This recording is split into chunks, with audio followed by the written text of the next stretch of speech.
and welcome to a brand new episode of Coming Distractions brought to you by the Nerdpocalypse podcast. I'm your host, Jay. All right, guys, we're back. This episode, we're going to talk about The Gentleman. This is Guy Ritchie's latest film that was released. If you don't know who Guy Ritchie is, he's most famous for doing his sort of British gangster movies, Lock, Stock, and Two Smoking Barrels, Snatch being probably the two most popular ones. This one is starring Matthew McConaughey, Hugh Grant, Charlie Hunnam, Henry Golding, Jeremy Strong, Colin Farrell, and just a whole host of other people.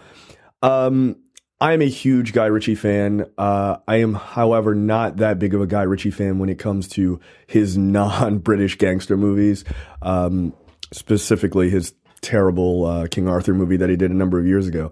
But I would have to say this is a fantastic return to form. This is just his wheelhouse. Guy Ritchie just super nails this movie. But let me tell you what it's about, and then I'll tell you what I liked about it, and maybe a little issues that I had with it. So the general premise here is Matthew McConaughey's character is sort of this like mega weed dealer in Britain, who is sort of untouchable. Like everybody knows that he sells all the weed and he just has a great business and everybody is envious of it, all these sort of gangsters. And they all kind of want in to what he's doing. He decides that he wants to retire and just kind of live out the rest of his life, like sell his business to another person and then just take the money and retire. The film, much like the other Guy Ritchie gangster films, is almost more of a kind of a reverse mystery than anything else. Like much like Snatch, like they kind of show you something that happens later in the story, and then they go through all the machinations to bring you back, to give you all the details and how you got there, and then go further. This is not different than that. I would put this right probably below or right on par with Snatch, in my opinion. I think it is easily one of his best. He is hitting it out of the park the entire time. A couple people who really sort of do better than even I thought they would. Matthew McConaughey in a British gangster movie that doesn't seem to make sense on its face.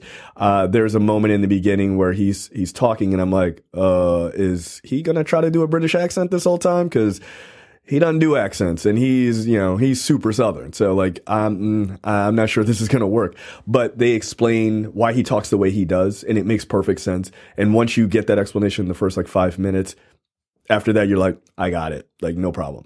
So if like, when you go to see this and you're like, yo, that accent is super weird, like it makes sense. So outside of that, you've got, Hugh Grant, who is sort of relaying the story that we're watching to Charlie Hunnam's character, who's kind of Matthew McConaughey's, like number two guy. And he's kind of relaying the story and for reasons I won't get into for spoilers, but he's relaying the story throughout the movie, and Hugh Grant steals every single scene he's in. He's so good. And, Charlie Hunnam is like a pretty decent actor. I don't always find him to be all that compelling, but I thought he was really good in this. Like he plays kind of you could think of him kind of like a Stringer Bell kind of character, right? Like from The Wire. Like he's just very cool, like kind of the badass. He gets his hands dirty if he needs to, but like he generally comes off as just like a really cool kind of gangster. But Hugh Grant steals every scene. Every single scene he's in, he plays sort of a private detective kind of guy. And he's just, as he's telling this story, he's just super nailing it. Like he looks more comfortable in this than he even does in sort of those like Love Actually kind of movies. Like it was kind of weird to see Hugh Grant in this world. So I appreciated that. Colin Farrell is in it as sort of a boxing coach who feels very similar in a way, like his accent and everything is very similar to Brad Pitt's was in Snatch, like very, very, very extreme. So he was really great, and he had some really great moments. I don't have enough great things to say about this.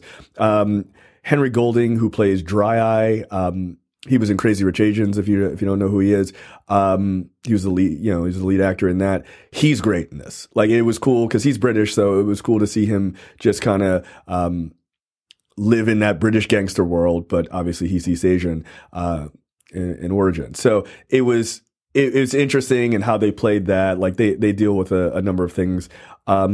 Jeremy Strong from that HBO show is just so good. Like he's great as this other sort of gangster businessman character.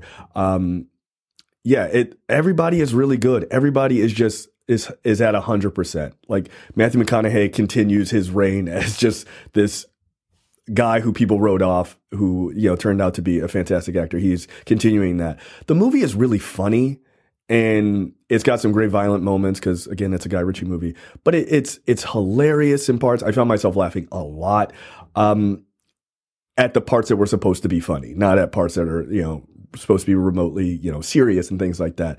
It's just damn good. It's cool. Like all the Guy Ritchie movies, whether like Rock and Roller, which I thought was okay, but I still enjoyed it.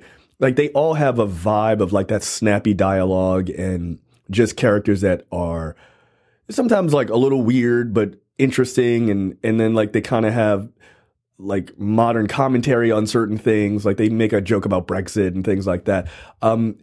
It just works. And I don't know what the difference between this one and maybe like a Rock and Roll and stuff like that. I don't know if it has like a slightly different writing team with Guy Ritchie and other people, but this just feels like he got the old team back together to make this, that he did his original first two movies. So look, if you like Lock, Stock, and Two Smoking Barrels, or you like Snatch, or both of them, which I think you should, in my opinion, if you like those, this is right down the line with that. It just super works. These are easily some of his best movies by far. So check out The Gentleman. I'd probably give it 4.5 stars. I really enjoyed this movie. It is a blast. Just keep in mind that little weird accent situation in the beginning with Matthew McConaughey, but just realize that they explain it. And then once you hear the explanation, you'll be like, all right, got it. But besides that, everybody is good. It's not too much stunt casting, which I appreciated. They've got some good British stars in there, and like it's just enough to be like, all right, cool. I recognize that person without it getting, you know, like overwrought. So The Gentleman, 4.5 out of 5, and I'll see you guys next time. You're watching the Nerdpocalypse YouTube channel. Make sure you click that button to subscribe and check out our weekly podcast where we talk about movie, TV, news, tech, and weird stories from around the internet.